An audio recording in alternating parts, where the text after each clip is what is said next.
Hello, everyone, and welcome to another Ask Me Anything session presented by the Coalition for Cannabis Policy, Education, and Regulation Center of Excellence. I'm Shanita Penny, CPAIR's Co-Executive Director, and I lead our Center of Excellence. Joining me today are two leading experts in the cannabis policy and research fields. First, I'd like to introduce Eric Goepel, founder and CEO of the Veterans Cannabis Coalition and a member of CPAIR's Center of Excellence. I'd also like to introduce Dr. Laura Stewart, a professor and graduate coordinator in the Kinesiology, Nutrition, and Dietetics Department at the University of Northern Colorado. Thank you both for joining me today for this important discussion on cannabis reform's impact on veterans and research. 2024 will be remembered for many things, including an unprecedented presidential election. Among other things, there has been a lot of historic movement on cannabis policy reform. It's been a pivotal year, and we're going to talk about some of that, but we're also going to dig deep into what's being done now to ensure that veterans aren't left behind as we reform our cannabis policies. As some of you may already know, the U.S. Drug Enforcement Administration made a historic move to reschedule cannabis, with nearly 43,000 comments submitted from various stakeholders, including CPAIR, during the public comment period. Additionally, the debate around cannabis reform has continued to evolve in exciting and impactful ways. Eric, would you please take a few minutes to introduce yourself and tell us a little bit about the Veterans Cannabis Coalition? Thanks, Shanita. My name is Eric Goepel. I'm the founder and CEO of the Veterans Cannabis Coalition. We're an independent advocacy group working to end federal cannabis prohibition and drive the research and development of cannabis-based treatments through the Department of Veterans Affairs. So a big part of what I do basically revolves around federal lobbying and advocacy, pushing for specific reforms, some of which we'll talk about today, as well as what I consider my grassroots work, which focuses on building out and helping administer compassionate donation and education programs, where I'm based in California under a unique law that exists in the state. So trying to provide both immediate relief and support to veterans who use cannabis medicinally, as well as working long-term to, change government laws and regulations to allow for, expedited research and developments as well. Great, thank you. Dr. Stewart. Hi, I'm the director of the Complementary Health and Integrative Physiology Center here at UNC. And in Colorado, we have been addressing the cannabis issues for a long time now. So I've been able to do research related to the health and fitness of cannabis users and non-users, as well as clinical trials exploring how CBD can potentially affect individuals' health and how they're feeling on the daily basis. Great, thank you. Well, I'd like to start by level setting. Eric, would you please walk us through some of the existing federal legislation that is up for debate? So some of the most long-running pieces of federal reform around cannabis have been focused on veteran-related issues. Specifically, we have the Medical Marijuana Safe Harbor Act, which has been a long-running piece of legislation from Senator Brian Schatz's office from Hawaii. We have the VA Medicinal Cannabis Research Act, which has been a recurring piece of legislation since 2018 that would drive the research and development of cannabis through the VA. And of course, we have the Veterans Equal Access Act, which is, I would say, the longest running and existing piece of veteran cannabis reform, originally introduced by Congressman Earl Blumenauer and Senator Jeff Merkley from Oregon, which would allow VA doctors who are federal employees to fill out state paperwork required to register veterans as medical patients based on the laws of those specific medical states. So those I would say are the three largest and certainly the most the most consistently reintroduced pieces of legislation as it relates to veterans currently. Great. Well, with both major party candidates coming out publicly in support of cannabis policy reform and these long-standing pieces of legislation, I want to focus our conversation today on the approximately 18 million living U.S. veterans. And so if we start with something as basic as veterans living in states where cannabis has been legalized for medical and or adult use, can you walk us through what that process looks like today for a vet? So adult use programs are pretty straightforward across states that have legalized for adult use, and it's generally over 21 and over 21, have valid ID. For medical programs, that's where you see a lot more variation. For example, where Dr. Stewart is located in Colorado, I believe it requires an in-person visit with a physician in order to receive a medical recommendation, whereas in California, I can get a 2 to 3 minute phone call or telehealth appointment that would, fulfill the same requirement and would qualify me as a patient. So, and then of course there are states that have, I would say, far more, complex or developed programs like Utah, where you're working with a doctor and getting, specific prescriptions that you're getting filled from dispensaries. So much more similar to, I think, a traditional pharmaceutical, prescribing system. So I'd say it's hard to make generalizations, more so on the medical side, for what access looks like. Because again, you also have, the outlier states like, Idaho, Nebraska, Kansas that have really no medical program, or states like Texas that do have technically a program in place, but, where, legally they don't provide for products that contain more than, I think, 1% THC. So, there is enough inconsistency that it makes it difficult, I'd say, to get a good sense of like what access looks like. And more importantly, based on your zip code, a lot of veterans, basically may or may not have access at all, or may have, access to less quality or fewer options as it relates to, cannabis products to manage their symptoms. So this current patchwork of state cannabis policies, we know it's complex. We can talk about it as it relates to, from a business perspective. We can talk about it from a public safety and public health perspective, but it also is impacting veterans in terms of how they access, whether they can access. And then can you talk to me a little bit about some of the other gaps that exist because of the federal prohibition? I want to talk specifically around employment. I want to talk about, jobs. How are these patchwork, state laws impacting veterans? So as it relates to employment, I think one of the biggest issues, and this is true both at the federal and state level, which is because of the federal illegality of essentially high THC cannabis, veterans who are, might be looking for federal employment basically are barred from federal employment.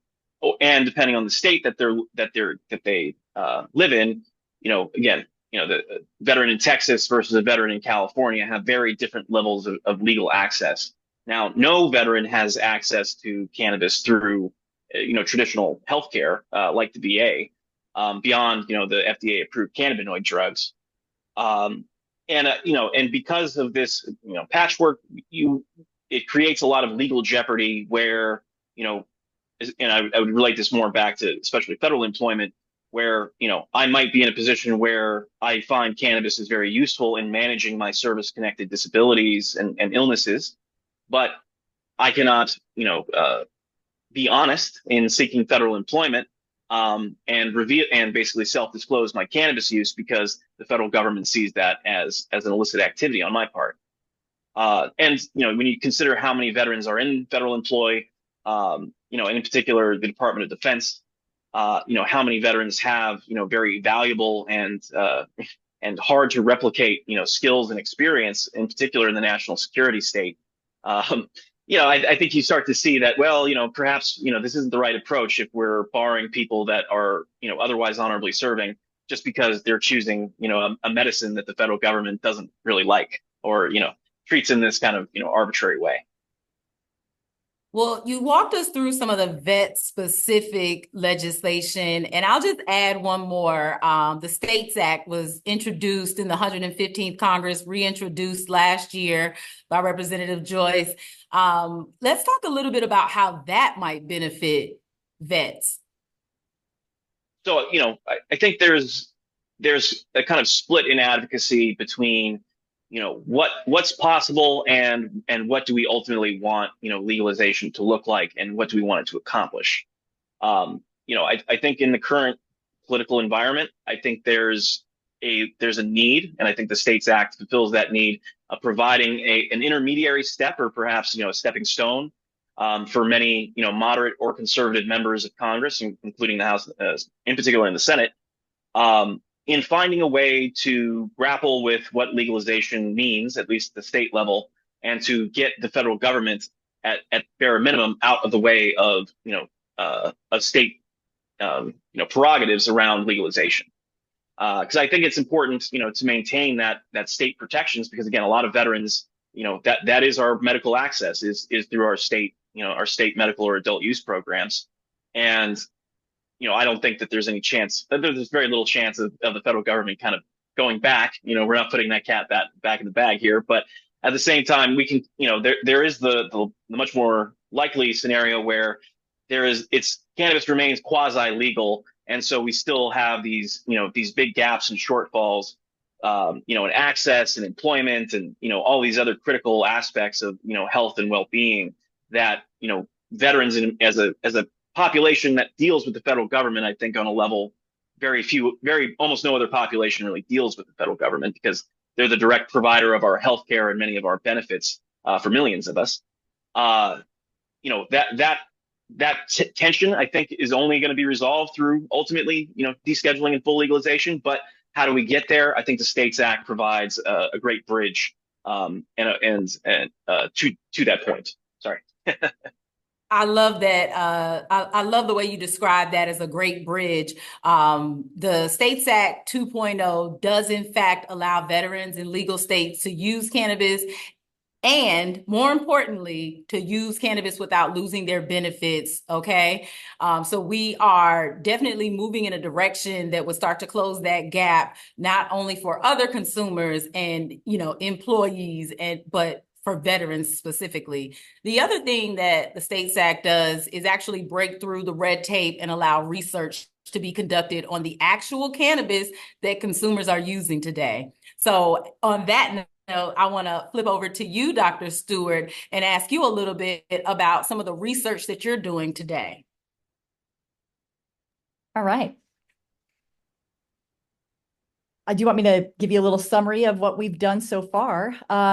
We've compared the health and fitness of cannabis users and non-users in small pilot studies. And interestingly, this was done early in the, I'd say, 2015s. And we didn't see a lot of differences. And these are in healthy college students, but we looked at their overall health, their ability to perform exercise. We looked at how they were feeling from a mental health perspective. And we noticed that there weren't a lot of differences. We did notice, however, that there were some slight changes in their levels of inflammatory markers. And to me, it was like, oh man, this is interesting because we're not seeing differences, but there could be some differences in inflammation within the body. And we hypothesized that maybe this was linked to how people were using the cannabis. So if they were using a combustible form versus an edible or a tincture. So we started with that, and that got us kind of curious. And then we encountered quite a few roadblocks in terms of being able to look at cannabis in a longitudinal way. So, giving it to someone and then watching how it might affect them over a long period of time. So we were not able to administer cannabis at our university, unfortunately, and that was really frustrating. So we had to do a little bit of a change, and we started looking at CBD. We know that a lot of people were using CBD and still are. It's a huge market. And there are a lot of claims out there, but when you actually go and dive into the literature, at least on the science side of things, to look at whether these claims are substantiated by any sort of reasonable level of science, oftentimes it's just not there.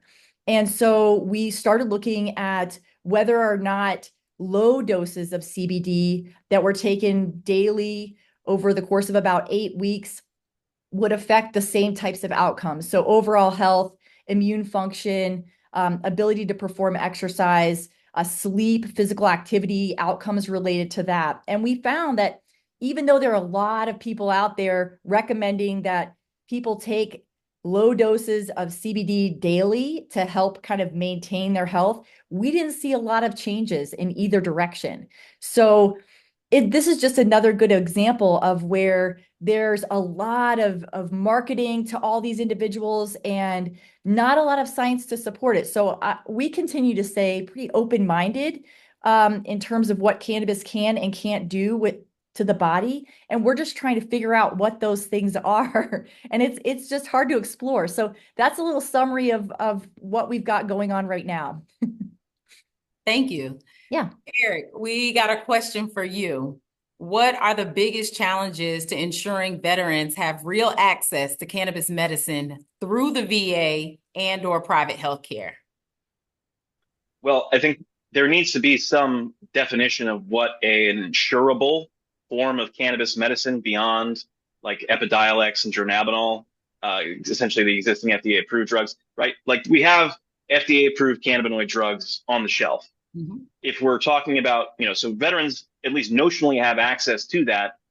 Currently, the VA does not, to my knowledge, really, prescribe those off-label, at any real scale, but the potential exists.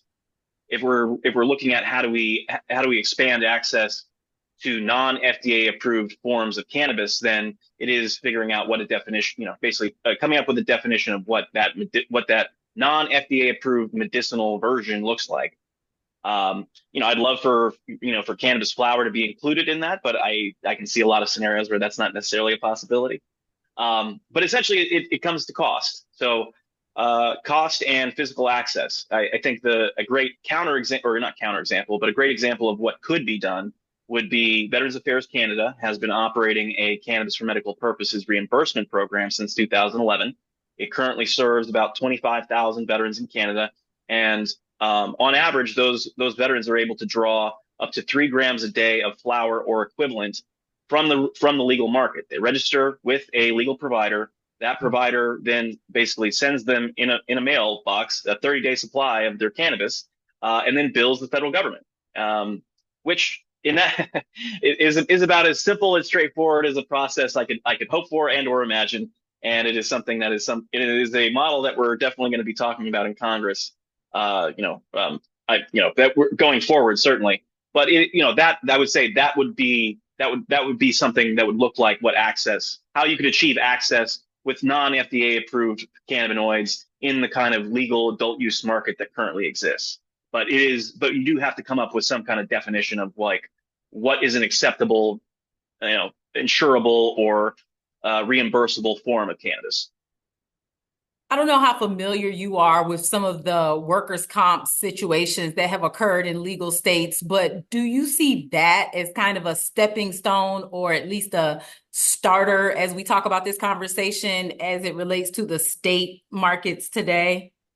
Oh, most definitely. Yeah, I think insurance is going to play a huge role in coming up with what that definition looks like, right?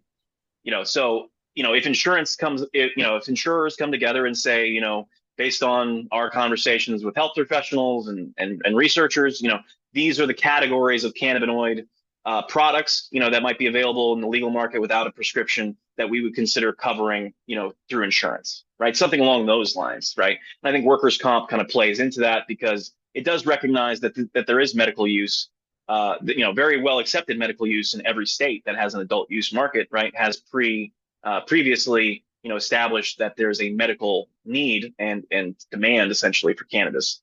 So, kind of extending that out to, workers' comp and other insurance. Yeah, I mean, but I guess it's the definitional aspect that we're still at that step, or we need to kind of figure out what it looks like that we're talking about. Cannabis is so general, I think we're still defining a lot of things Yeah. and still standardizing a lot of things across the board as it relates to cannabis. Dr. Stewart, does that give you any pause? Do you see issues with, products that are available in the various state markets being the initial products that are available to folks? Yeah, I will tell you from a research perspective, it is hard to standardize what you have and what might be in it. So I think, researchers, we could do a better job of knowing kind of what people are taking and really utilizing and incorporating those use patterns into our studies. And actually, we're working with AMVETS to try to figure out what veterans are doing, what veterans are using, what they think is helping and hurting them. All of that would be really helpful for the entire research community so that we know what people are using versus what we are studying. I've heard that from a number of researchers. What does the roadmap to future clinical research include, and how will increased access to research for cannabis impact veterans? Well, I think just being able to do the research, number one, so kind of lifting some of those barriers is kind of the first course of action, and to make universities a little less cautious in terms of kind of diving into the research area. I mean, this is ripe for research and it can be so helpful to so many people. I've just been stunned that over the past 10 years, fairly few people have really committed to CBD cannabis type of studies. So I think there's some regulation side of things, there's standardizations, that side of things that we need to make sure we're exploring what people are utilizing. That's kind of a missed point. And us academics, we tend to dive in and lock it. It's cannabis. Well, there's a lot of different strains, and those strains vary by provider. So what might be in one dispensary could be completely different in another, even though it has the same name. So I think there's a lot of issues there. There's also a big issue related to funding. We need money to do these trials. Most people are not going to just say, hey, sure, come take a blood sample and I'd love to show up to do rigorous exercise testing for the next 2 days for free. And so we need to be realistic about what supporting cannabis and CBD related work actually looks like and what it costs. I think a lot of industry partners are excited. They've had a lot of good traction and growth with their products. And so they haven't really been forced to put some research behind their product. And that would be awesome. But I do understand that sometimes the cart being before the horse there makes it hard for us to kind of turn back around and actually provide some science. So hopefully this helps. Absolutely. You talked about some of the findings from your current research, and it's related to physical health, mental health. Are there things that you've learned in your research or anticipate studying related to public safety? One of the things we've heard from law enforcement is that, there's no way today to assess for intoxication, driving under the influence of cannabis as opposed to actually being impaired. Has any of your work helped to start answering some of those questions? We've been pretty limited in terms of our capacity to do that work. I will say here at the University of Northern Colorado, they have been super supportive. So they actually have funded most of the studies that I've done here. So we have not, at least in my lab, we have not done the work that's more on the use and detection side of things. What I've been most fascinated about, though, has been, especially as it relates to the veteran community, has been the lack of research related to really good longitudinal clinical studies that look at outcomes related to PTSD, depression, other aspects of mental health, sleep, thoughts of suicide. Because what's interesting is there are some studies that are smaller that will say, hey, we're seeing some really good potential positive benefit. And then there's some others that are somewhat counter sometimes. And so I could see how anyone diving into the research would get confused. And, we as research could do a much better job of kind of coming up with good consensus statements that help people determine whether or not this is a good avenue for them.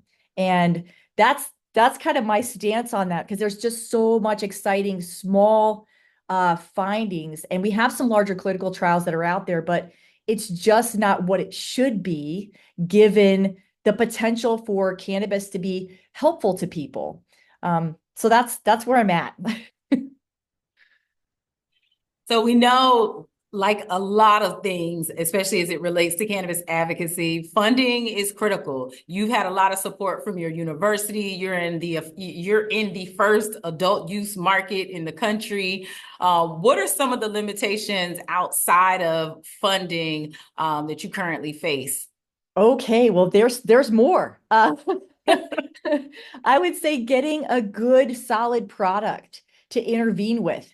Then you have to think about making sure that if your study participants plan to travel, where are you going to travel to? And are you going to take some of our product with you? Could you get into some sort of trouble?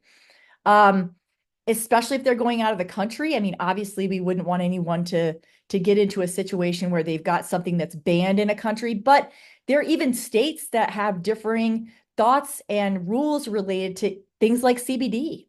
So that's another one. We certainly wouldn't want to put our research participants at risk. Some of the other things that concern me as a researcher are, what are some of the drug interactions that we know and don't know about? And especially when trying to do research within the veteran community, we've run right into this problem, because we certainly don't want to recommend someone take CBD if there's some preliminary evidence that says, hey, this could reduce the efficacy of whatever other medication you're on. And so being able to better discern what and in what types of conditions CBD could be helpful for a participant and not harmful is something that is always at top of mind for us. We obviously don't want to set anyone back. You've used the term CBD throughout our conversation, and I just want to take a moment, because there's so much conversation in the ether in every room you walk into related to CBD derived from cannabis, derived from hemp. How is the $28+ billion intoxicating hemp market influencing research, affecting it in any way? Where do you get your CBD? Well, I think the first thing is to really understand what you're working with. So if you're working with an isolate that's purely CBD, so cannabidiol, which is just one of the many cannabinoids that are in the cannabis plant. And keep in mind, there are many other potential helpful or harmful compounds within that plant. And we have just not had a chance to take a look at that. So I would say looking at the purity of your compound, also making sure that even if it's a hemp-based product and they say it's just an isolate, is there a chance that there are other compounds in there? Is there THC? If so, how much? You certainly would want to tell your research participants that, hey, there's the potential for THC to be in here at this level, and they might not be comfortable with that. So finding a good product is hard. And I will say we actually have one that's right down the road here in Greeley, and it's nice to be able to go and see how the product is manufactured and how they're taking a special concern into making sure that this compound's pure. And so that's, to me, just having somebody at least know what's going on in their plant, how they're making this CBD, and then also them being willing to share the reports of an outside organization that comes in and tests the CBD to make sure that what they're telling me is 100% CBD is actually what it is. I think that is true for research, but just consumers in general. There are so many people today that have, had experiences taking a hemp product, and then for some, reason they've had to either take a drug test and find that there was in fact THC, or that they've had some kind of drug interaction that they weren't anticipating, and so they are now not having the outcome using this that they anticipated. So yeah, we've got some issues across the board related to what's in your weed. It was actually a policy paper that we put out earlier this year because it is just such a pressing issue. And again, it affects consumers, patients, and anybody. So it is really important to understand what exactly you are consuming and where did it come from. Eric, I want to talk a little bit more about the major veteran service organizations and how we know AMVETS has gotten involved with this research, but what are some other roles that these VSOs play in advocating for cannabis reform? So I think so the reason why veterans as a population, as a constituency, have, I think, political influence to the extent that we do is largely because as a community we have invested, in the case of like the VFW, over more than 125 years into maintaining these organizations and using them as a way to express what veterans need to Congress and to the executive branch, essentially. And we've, I think the PACT Act is a great example of something where the Veterans Service Organization community rallies around an issue, in that case toxic exposure, is able to get a major piece of legislation that the CBO score was, I think, 50 billion, but it's gonna, like anything veteran related, it's always going to be way more expensive than I think what initial costs are estimating. And they were able to do that despite the fact that they faced a lot of last minute resistance, in the Senate in particular. But, a comprehensive and very effective, media campaign that included John Stewart, had, all the VSOs, arm in arm, essentially on the steps of the Capitol, calling out, members of Congress who had, reversed their position on supporting the bill. That was a sort of masterclass in what I'd say, like, a special interest. I mean, veterans are a special interest, but we're a community of 17, 18 million people, so we're not we're bound together not by business ends, but more so because of the brotherhood or sisterhood of arms here. And I think that's what VSOs represent, right? It's that continuity, because almost every veteran issue that of any import has taken years, if not decades, to actually accomplish. PACT Act being a great example. There's issues in there that go back into the 1940s that are still were being dealt with in modern legislation. Veterans that had been left behind, that had been left out of previous eras and generations of reforms and expansions of healthcare and other benefits. So the VSOs play an incredibly important role in the overall veteran community in being able to be the quarterbacks and long-term carriers of important legislation.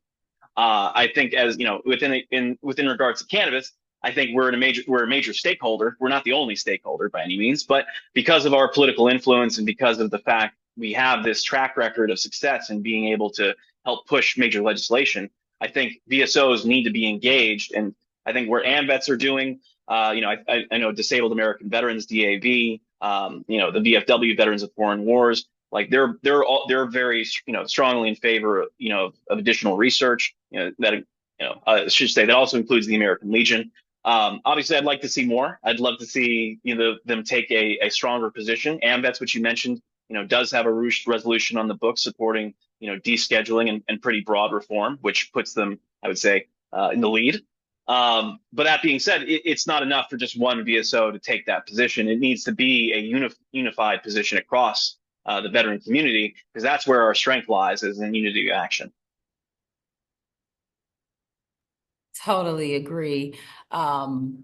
I want to take a moment to just back up, Eric. In the earliest days of our relationship, there was a lot of conversation about the veteran suicide rate, overdose. I mean, back in those days, you'd see vets, with pill bottles on the White House lawn, and there were just some very organized action. But I want to know kind of where we've moved the needle, if we've moved the needle on that particular issue. I know we talked a little bit earlier, Dr. Stewart, about mental health in terms of your research, but I want to delve into that a little bit because I know it's something that a lot of us have been impacted by, someone in your family, a vet, and we've heard from Representative Brian Mast on this. So I just want to take a little bit of time to address this and talk about either the progress we've made or the work that we still need to continue doing. Thank you. I very much appreciate that question because that has been, I would say, the clearest driver of all the advocacy that I've done over the last 6+ years that I've been actively engaged in cannabis and veterans advocacy. And I'd say the headline is things are only getting worse, right? The veteran suicide rate has only increased over the last 20 years that the VA has been collecting data. There have been some year-to-year fluctuations where the rate or the raw number or the rate has dropped slightly, but the overall rate has increased more than 50% from the 2001 to current. And of course, because the way data is collected and presented, we're always at least 2 years behind when we're talking about where things are, right? So we're always looking back. We don't have current data. So everything I can speak on is basically data that is latest from 2021, 2022, or 2022 or 2021. And the big statistics here are more than 130,000 veterans have died by suicide since 9/11.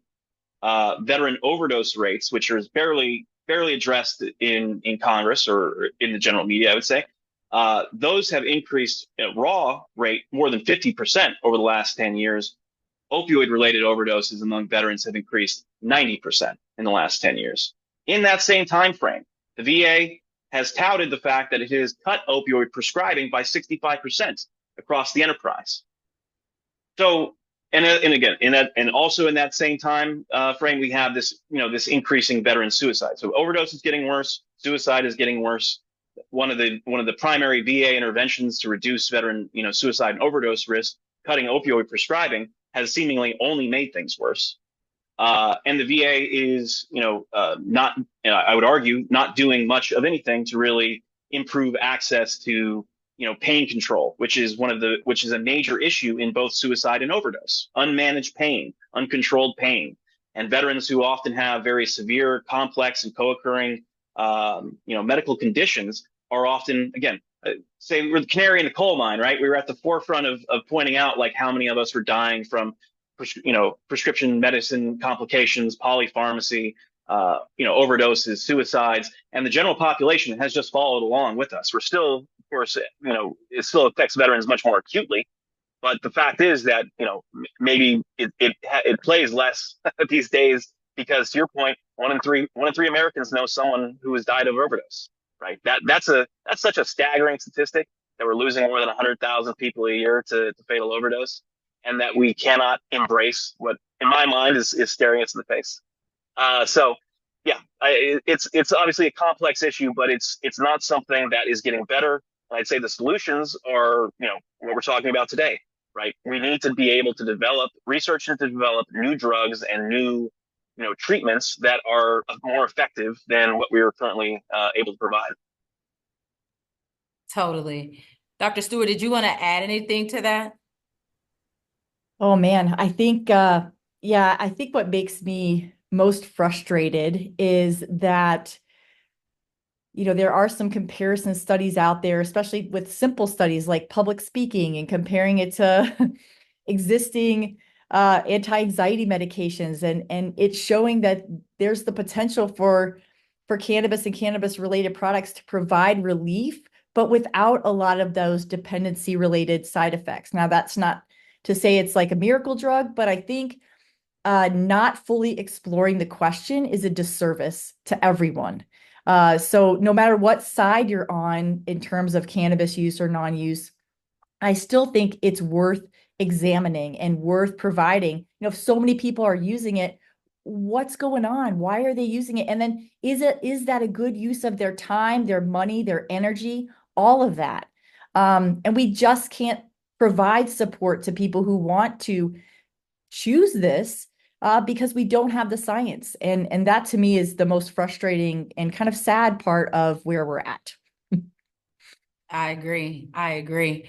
Thank you both for weighing in on that. I'm so glad that we were able to bring this back up. Right now the headlines are full as it relates to conversation around opioids. And it's happening in every room. College leaders and high school leaders are having to talk about this because this crisis has come into places that we haven't typically seen folks being affected. And so I think if we, to your point earlier, Eric, if we start working together and really rallying behind some of these issues in a way that lends itself to solutions for everyone, then we'd be in a much better place, and we'd actually be able to start moving the needle on this. And today, it was soccer moms 5 years ago. It's college students today, and it's been vets for a very long time. So I hope that we can get on the ball, do the research, and actually provide some solutions for everyone. I want to go back to kind of the historic cannabis policy reform that we're seeing at the federal level. I want to talk a little bit about rescheduling. And Dr. Stewart, because you are doing this work in the current state, how much anticipation or how much did you feel, and how is the rescheduling conversation today affecting you? And then I want to talk a little bit about, okay, we have the hearing, and for at some point in the future, we now have cannabis as a Schedule III drug. Now, what does this mean for your research? How does rescheduling affect you? I think it's really going to open up our options when it comes to just institutions being comfortable doing cannabis related work. So to me, I'm very excited about that because I know that while I had, a more difficult conversation 10 years ago, I think that conversation will be different after, that rescheduling happens. I think that that's something that I'm really excited about because I think more universities like mine are willing to get behind research related to that. They fully support what we're doing now, and they understand that we're doing a lot of CBD work because that's what we could do. And I think also from a funding standpoint, it might make it a lot easier for us to get funding, either from the federal government or from companies that are able to give us a really good product that's currently on the market. I think that, maybe descheduling, some people might think the market will explode and it's going to be but I think that people are also looking for quality. And I like hearing that, hey, we want to know what we're taking, and I want to know what I'm using in my studies. So, I think it's all potentially helpful. That's great. Eric, did you want to weigh in on rescheduling, or have you had enough yet? Oh, no. Well, I mean, I'd say a lot of folks, I mean, and I very much am in favor of descheduling, full legalization, right?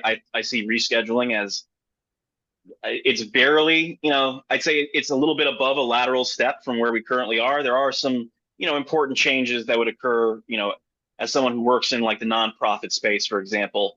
The 280E also applied to donations that THC touching companies would be making to nonprofits, which would also apply to, theoretically, again, I don't, what the definition is going to be important here, but there is some near-term scenario where there is a way for THC touching companies in the adult use and medical markets to be able to donate product and get and receive essentially a fair market in kind, tax deduction, which would encourage obviously a lot more donation than what we're currently able to, that we're currently seeing, especially in California. But The other piece with rescheduling as it relates to vets and the feds is the VA. The VA has used the Schedule 1 status of cannabis or marijuana as one of the primary reasons why it can't do research, which is false, and why it can't allow for doctors to participate in state medical programs, which again, I think is also a position that is arguably wrong. But that with rescheduling, those sort of excuses, I think, disappear. And we're in a much better position, I think, to push the VA, which, in the 6 years I've been doing advocacy, 6+ years I've been doing advocacy, the VA has only authorized a single cannabinoid study in that entire time. And it's a synthetic CBD study being used with veterans with PTSD as an adjunct to prolonged exposure therapy. And it started 6 years ago. It still hasn't completed. As far as I know, they're still enrolling. So, again, we know that research in and of itself is essential, but it's insufficient. You need to be doing robust research while you're also addressing the suicide and overdose rate just keeps going up. Like if we're serious about making this available, and if, as someone who also believes in harm reduction, if I can put CBD or THC or any other cannabinoid in the hands of veterans that that they use to substitute for alcohol, tobacco, illicit drugs, certain pharmaceutical drugs that they don't derive much benefit or just negative side effects from, like I would do that in a second, and I don't need research to tell me that that's the right thing to do. Right? I've seen that, in thousands of different faces from 5 generations of veterans, all telling me the same thing about how cannabis and cannabinoids have helped them in such profound ways that they've never really experienced with mainstream healthcare. So, I use them as a guide, and I would say that they're pointing to hey, yes, not only should we reschedule but deschedule, but if we do want to make this transition from just the anecdotal, again, overwhelming anecdotal evidence, but it's still anecdotal. We want to be able to replicate the effects and especially the medical therapeutic effects of cannabinoids consistently in wider and wider populations, right? Ultimately, and find out what's going to be the best, combination of cannabinoids and what formulation and format for an individual person dealing with whatever they're facing. That's hopefully that's my hope for cannabis research. So yeah. I've heard those stories. I've been moved to tears. I've been fired up to continue this work because of some of those stories. But can you talk to us about some of the misconceptions or even stigma that's still attached to cannabis use that you've encountered when working with, researching veterans and cannabis? I think the intoxicating aspect of THC is still, it's still a big barrier. Obviously, it's because, since the Farm Bill and CBD, hemp-derived CBD being descheduled, it's been a long enough time where a lot of veterans, have essentially experimented with it to some extent. And, to varying degrees have found, as Dr. Stewart is learned, and we're all learning through this research, kind of a wide variety of, impacts and effects. So, it's hard to, it's you have to approach this from a place of nuance, right? Which is, hey, you veteran, right? I can make some assumptions about you. Half of you are the age of 65. There's almost 100% chance you're dealing with some kind of chronic or neuropathic pain, whether it's arthritis or or something similar. So there's a likelihood that you would benefit from cannabis or cannabinoids, but I cannot tell you if that's actually going to be the case for you, right? Because it is something that requires a level of experimentation at the patient level to kind of understand how they're going to react. Because there's not a lot of, again, the research isn't really there to guide us. Most doctors can't really speak to the medical efficacy or impact of cannabis because most doctors haven't even been trained on the endocannabinoid system, let alone how phytocannabinoids like CBD and THC modulate that system. So there's just a lot of lack of knowledge and lack of understanding, but you break stigma through education, right? And engagement. Especially, veterans are going to be the best judges, and patients ultimately are the best judges, for themselves of what works and what doesn't. And I've turned a lot of veterans on, from prohibitionists into, let's say, accepting that there might be medical value simply by, providing, free CBD creams, again, because most of them are dealing with some kind of arthritis or some, neuropathic or inflammatory issue that isn't well managed by NSAIDs or, steroids or what have you. And, and again, they feel the relief. And that starts to open up some, or turn some light bulbs on and upstairs and say, well, okay, if this works for me, in this way, maybe it can work for others. And then it's a path, but I think it's ultimately, I think people want to, they don't like to see people suffer. They don't want to hear people are especially suffering unnecessarily. And so if someone finds something that works for them and, tells you that, and especially if they're a veteran, people are inclined to believe us, which is great. I mean, it's really helpful that we have some level of, social esteem that provides, a greater degree of credibility where we can speak to these very personal and complex health issues in a way that, maybe other groups cannot. Mental health, physical health, suicide, overdose. These aren't easy issues for anybody to talk about, especially anyone that's been personally impacted by them. Yet, I think we are able to offer that kind of entry point for national discussion, and but that also applies to cannabis. We're dealing with all this, and how are we managing? How are so many of us managing it? I hear you. Dr. Stewart, whether it's the, folks that you are working with to do this research, peers that are kind of taken aback at what you're researching these days, how have you encountered, these misconceptions or stigma, and how do they affect your work? Yeah, I mean, early on, I think there was a lot of like, what are you doing with your career? Because I come from more of a background in exercise immunology and exploring different types of intervention in that realm. And, upon moving to Colorado, I was like, man, I can't believe there's not a lot of research in this area. And so I will say that when we go to publish our work, it's usually very attractive. Even if it's a small study that we could barely afford to do, we still get a lot of traction from the media. And to me, that's the most meaningful, because at least it's getting the word out and is starting the conversation. We're not at a huge university where we can do clinical trial after clinical trial, but I think just being able to kind of poke the bear and get people to, hey, you really need to think about this, especially in this capacity or that capacity. So I will say overall, as time has gone on, the conversation has been much easier.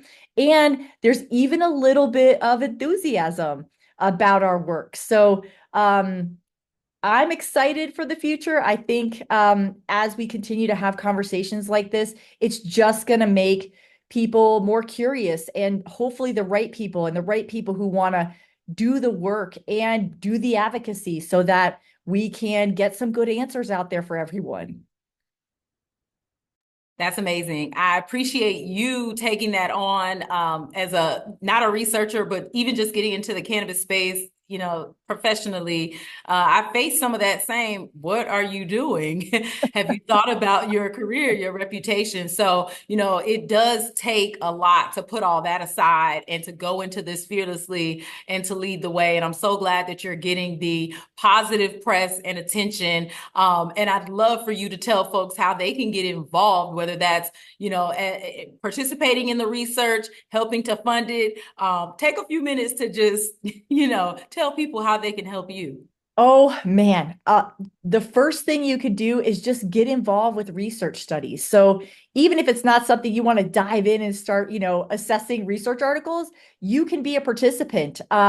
We've got studies, at least a study right now that's going on with AMVETS, and we're just asking about how veterans utilize cannabis and CBD and what their overall health looks like.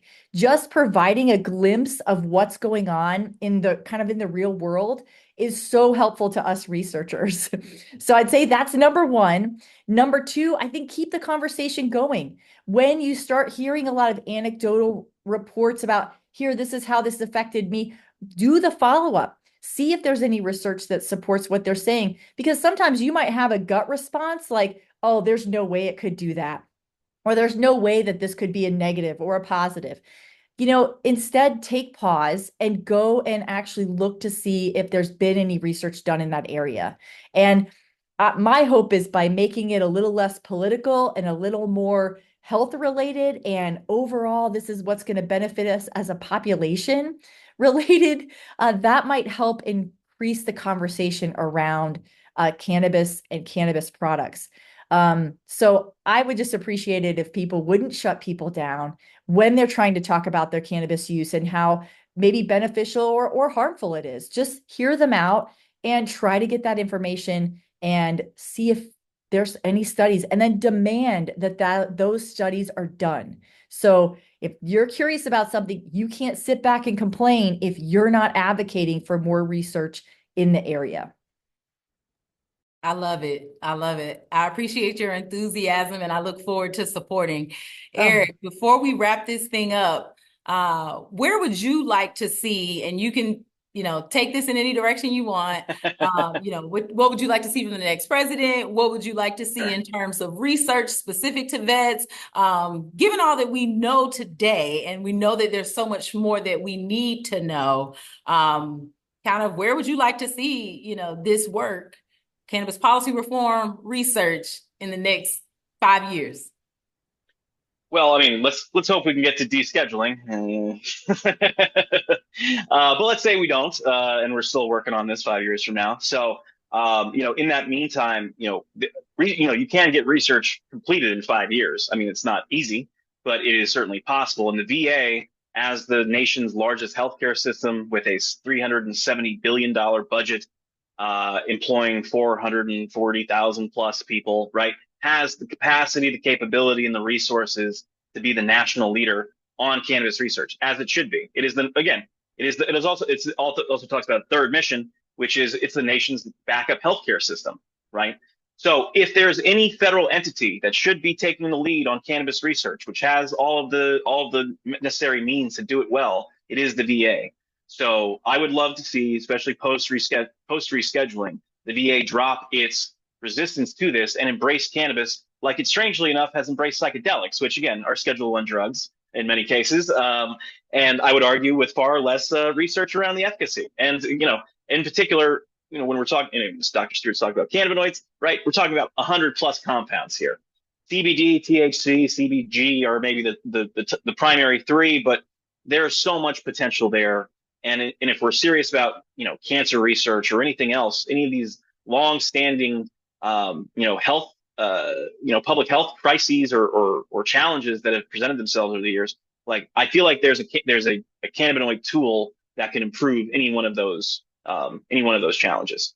So I would love to see just a broader whole of government embrace of cannabinoids as a potential tool for a variety of public health issues that individual departments might be dealing with or facing, and more coordination between the federal government and state research universities like the University of Northern Colorado, because ultimately those allies and colleagues are going to be doing a lot of this this foundational research in particular, right? So Dr. Stewart's study could end up pointing an interesting could come up some interesting conclusion that we haven't really considered before that bears, further investigation that could lead to a whole potential new, branch of study, right? I've seen enough where cannabinoids could be like antimicrobial or antibacterial to know that, like, okay, what can't this category or class of compounds potentially do? So that's what keeps me optimistic about all of this. I've seen, the positive impact that cannabis has had in so many lives. And so I'm excited to see what it can do at scale, especially in context of all the things that we're dealing with. Man, I'm so glad you answered the question that way. I learned recently that VA hospitals train a huge majority of medical 60%. practitioners in the US. And so you hit the nail on the head. We've got to embrace this so that we can support the evolution of this and really create solutions and answer questions for all Americans. I just want to take the time now to thank you both for joining us. I want to thank everyone who's had a chance to join live. This will be available on our website. If you want to learn more about veterans and cannabis, I encourage you to visit our website, www.cpair.org, and be sure to follow us at CPAIR Coalition on X, formerly known as Twitter, and Instagram. Thank you all very much. Have a great day. Thank you.